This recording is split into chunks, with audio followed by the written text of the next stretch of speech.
이런 못된 놈들은 30년 형사생활하면서 처음 봅니다. 여러분, 할배가 지금까지 온갖 사기꾼들 다 잡아봤어요. 그런데 이번 AI 보이스피싱 놈들은 정말 기술을 이렇게 악용할 줄 몰랐습니다. 작년 한 해만 1965억 원. 국민 여러분이 이 악질들한테 털린 돈이에요. 전년 대비 35.4% 급증했어요. 그런데 더 충격적인 건 할아버지, 1인당 평균 피해액이 얼마나 돼요? 4,100만 원 제어라. 이게 말이 되냐? 한 사람이 평생 모은 돈을 한 번에 털리는 거야. 더 화나는 건 이제 우리 가족 목소리까지 완벽하게 흉내낸다는 거예요. 할배도 처음엔 설마 그런 일이 했는데 30년 경력으로 봐도 이번만큼은 정말 위험합니다. 먼저 현실을 정확히 파악해 봅시다. 올해 들어서 보이스피싱이 완전히 달라졌어요. 경찰청 통계 보면 스미싱 탐지 건수가 2023년 50만 건에서 2024년 219만 건으로 4.4배 증가했습니다. 그런데 진짜 문제는 이거예요. AI 딥보이스 기술로 이제 30초 음성만 있으면 누구든지 완벽하게 흉내낼 수 있다는 거죠. 30초면 되는 거예요?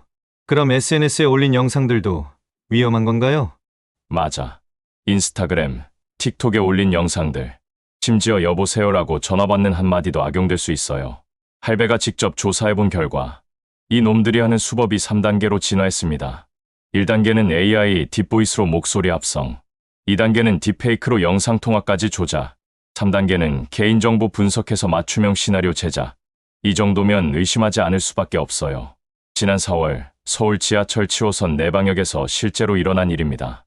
오후 6시 5분 역 부역장이 순찰 중에 한 여성이 겁에 질린 채 전화하는 걸 목격했어요. 그 순간 들려온 목소리가 엄마 살려줘. 나 지금 납치됐어. 완벽한 딸 목소리였습니다. 말투, 억양, 심지어 울음소리까지 그대로. 정말 딸이 납치된 거 아니었어요?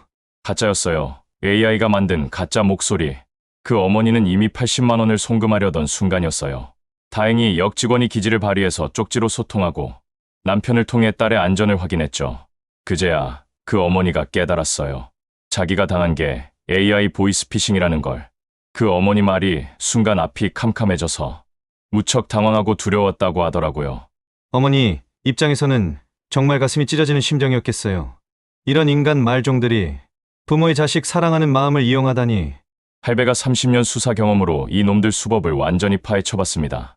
첫 번째 단계 타겟 선정과 음성 수집. 이 놈들이 하는 방법이 정말 치밀해요.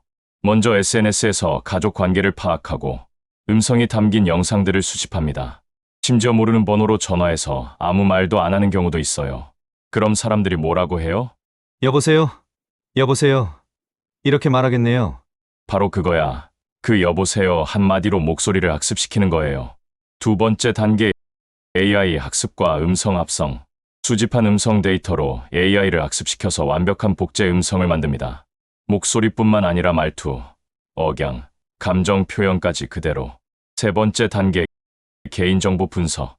SNS 게시물로 가족 관계, 직업, 최근 일상을 파악해요.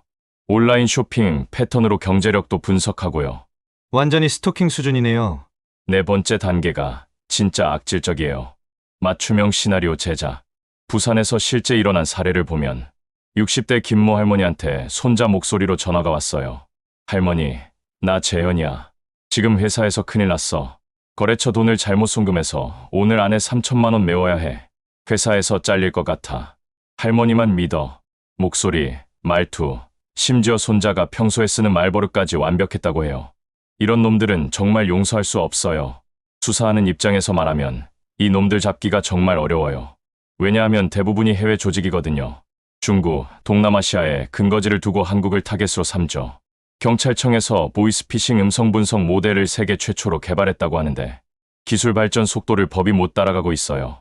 그럼 검거율은 어느 정도예요? 검거되는 놈들 중 총책은 2%밖에 안 돼요. 대부분이 20대 현금 인출책들이죠. 이 젊은 놈들도 사실 피해자예요. 쉬운 일로 고액을 벌 수 있다는 광고에 속아서 동원되는 거거든요. 진짜 악질은 뒤에서 조종하는 총책들인데 이놈들은 해외에 숨어 있어서 잡기가 어려워요. 통신 3사에서 AI 탐지 시스템을 도입했어요. KT는 90% 정확도로 보이스피싱을 탐지한다고 하는데 그럼 조금씩 나아지고 있는 거네요? 문제는 범죄자들도 AI를 발전시키고 있다는 거야. AI 대 AI의 싸움이 되고 있어요. 할배가 수사하면서 발견한 의혹스러운 점들이 있어요. 첫 번째, 개인정보 유출 경로가 너무 정확해요. 이놈들이 어떻게 이렇게 상세한 개인정보를 알고 있을까?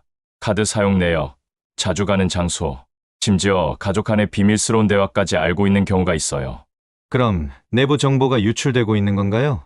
그런 의혹을 지울 수 없어요. 금융기관, 통신사, 심지어 정부기관 내부의 누군가가 정보를 빼돌리고 있을 가능성을 배제할 수 없죠. 두 번째 의혹, 너무 정교한 타이밍. 피해자가 정말 돈이 필요한 시점이나 가족이 실제로 어려운 상황에 처했을 때 전화가 와요. 우연일까요? 세 번째, 실시간 대응 능력. AI 음성인데도 즉석에서 대화가 가능해요. 예상치 못한 질문에도 자연스럽게 대답하죠. 이 정도 기술력이면 상당한 자본력이 뒷받침되어야 해요. 그럼 더 큰 조직이 배후에 있는 건가요? 분명히 국제적인 범죄 조직이 개입되어 있어요. 단순한 사기가 아니라 체계적인 범죄 산업이 형성되어 있는 거죠. 네 번째 의혹, 정부 대응의 한계. 솔직히 말해서 정부 대응이 너무 늦어요. 범죄자들이 한 발 앞서 나가고 있어요. 법원 판결도 문제예요. 이런 악질들한테 솜방망이 처벌을 내려요. 보이스피싱범 평균 형량이 2, 3년 정도밖에 안 돼요.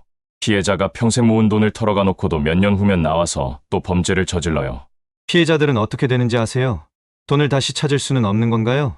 환급률이 33% 정도밖에 안 돼요.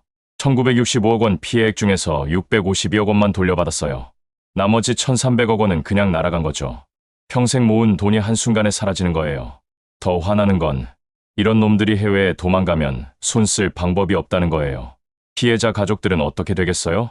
노후 자금을 잃고 자식들한테 부담 주고 가정 불화까지 생기죠. 법이 너무 약한 것 같아요. 맞아. 이런 놈들은 무기징역이라도 때려야 해요. 사람 인생을 망치는 놈들인데. 할아버지, 그럼 우리가 어떻게 대응해야 할까요? 재열아, 이제부터 할배가 30년 경력으로 만든 완벽한 대응법을 알려드릴게요. 첫 번째, 가족 암호 만들기. 우리 집처럼 가족끼리만 아는 비밀 질문을 정해두세요. 할배가 제일 좋아하는 음식은 어렸을 때 별명이 뭐였지? 이런 식으로요. 두 번째, 절대 그 자리에서 송금하지 마세요. 아무리 급하다고 해도 일단 전화 끊고 해당 본인한테 직접 확인하세요. 맞아요. 그리고 여러분, 이런 중요한 정보를 더 많은 분들이 알아야 해요. 구독 버튼 꾹 누르시고 알림 설정까지 해주세요. 여러분, 할배가 왜 이런 채널을 만들었는지 아세요? 30년 동안 범죄자들과 싸우면서 느낀 게 예방이 최고의 수사라는 거예요. 한 분이라도 더 보시면 한 가정이라도 더 지킬 수 있어요.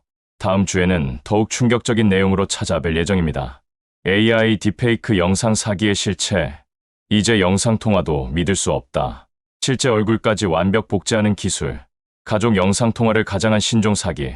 할배가 직접 체험해본 딥페이크 기술. 구독하고 좋아요 누르시고 댓글로 여러분의 경험도 나눠주세요. 특히 부모님, 조부모님께는 꼭 알려드리세요. 할배 형사 수사대 여러분, 우리가 함께 사회를 지켜나갑시다. 의심스러운 전화 받으시면 주저하지 말고 112로 신고하세요. 할배 형사와 두 손자, 다음 주에 더 충격적인 진실로 찾아뵙겠습니다. 마지막으로 꼭 기억하세요. 경찰청 보이스피싱 신고 182, 금융감독원 1332, 긴급상황 112, 부끄러워할 일 아닙니다. 신고하세요. 구독과 알림 설정, 그리고 주변 분들께 공유 부탁드려요. 할배 형사와 재열이었습니다.